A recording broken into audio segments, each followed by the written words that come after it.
Fin juin 2025 à Montréal, eh ben ça bouillonne. Vraiment, on sent une ville en pleine transformation. Ah oui, partout. Des projets qui touchent à tout. Les transports, les nouveaux quartiers, même les espaces verts. Exactement. Et aujourd'hui, on va justement regarder ça de plus près en se basant sur les infos de wikiresidence.ca et infodrou.ca pour la fin juin. L'idée, c'est de voir un peu comment tout ça s'agence, comment Montréal essaye de grandir, mais sans oublier son passé et l'environnement. Voilà. Alors, commençons par la mobilité. C'est toujours un gros sujet. Toujours. L'accès par les airs, là, ça bouge pas mal.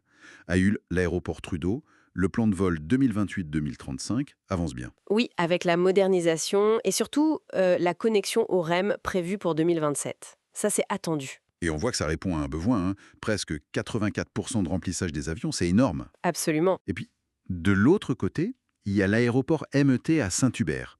Eux aussi, ils ont de grandes ambitions.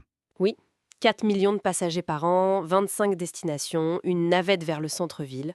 C'est un vrai développement. Sans oublier les navettes fluviales qui reviennent, 6 trajets intégrés au réseau, on dirait qu'on multiplie les portes d'entrée. C'est ça. Mais la vraie question, c'est comment tout ça fonctionne ensemble. Est-ce que c'est juste plus d'options ou une vraie amélioration de la connectivité globale? Justement, Ce qui est intéressant, je trouve, c'est cette approche à plusieurs niveaux. D'un côté, oui, les gros projets comme UIL et MET pour connecter Montréal au reste du monde, mais de l'autre, on voit aussi des petites solutions très ciblées, très locales. ah oui, comme quoi par exemple? Et le service MUV à Senneville, c'est un taxi collectif sur réservation, ou les navettes OR pour des besoins plus spécifiques. C'est comme des compléments, tu vois, là où les grands réseaux ne vont pas forcément. D'accord. Donc l'idée, c'est pas juste d'ajouter, mais de relier tout ça. Exactement. L'enjeu, c'est l'articulation pour que ce soit vraiment accessible partout, pas juste au centre-ville. Et en parlant de construire et développer, ça amène direct à la question du logement. Et comment on fait ça sans raser le passé? Oui, le patrimoine. Le projet de l'ancien Institut des sourdes muettes, rue Saint-Denis, c'est un bon exemple, non? Revitalisé par Residia. Tout à fait. Deux grandes tours, 17 et 25 étages, 800 logements prévus et, important, avec du logement social dedans. Sur un site qui a une histoire forte. C'est une tendance qu'on voit ailleurs aussi, ces reconversions d'églises comme Sainte-Brigide ou Saint-Marc. Parfois précaire. Oui, parce que parfois la préservation l'emporte, comme à Lachine, avec le terrain des Sœurs de Sainte-Anne. Exactement. 2,5 hectares qui vont devenir un parc public. Là, on choisit la conservation. Et à l'inverse, il y a des incertitudes, comme pour le couvent de la Congrégation de Notre-Dame à Pointe-Claire. C'est un site protégé, mais l'avenir est flou.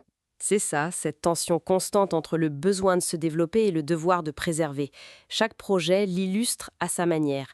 Et il ne faut pas oublier les très gros projets, comme l'ancien site de l'ONF sur Côte-de-Liesse. Ah oui, celui-là est majeur. Oui, 1700 résidents attendus, dont la moitié en logement dit hors marché, donc abordable ou socialisé. Et ça, en gardant 80% des bâtiments existants, c'est un défi technique et social. C'est une sorte de recyclage urbain à grande échelle, en fait. En quelque sorte, oui. Transformer le passé en un avenir viable. Et à Longueuil aussi, ça bouge beaucoup. Oui, j'ai vu ça. Un projet mixte. Centre de congrès, hôtel, logement. Tout ça lié à un plan pour 5000 logements autour. Et ça s'accompagne même d'une politique d'interculturalisme. Ça montre bien que construire, aujourd'hui, c'est plus juste une question de béton. C'est aussi penser le vivre ensemble. Mais justement, au milieu de tout ce développement, est-ce que la nature trouve sa place?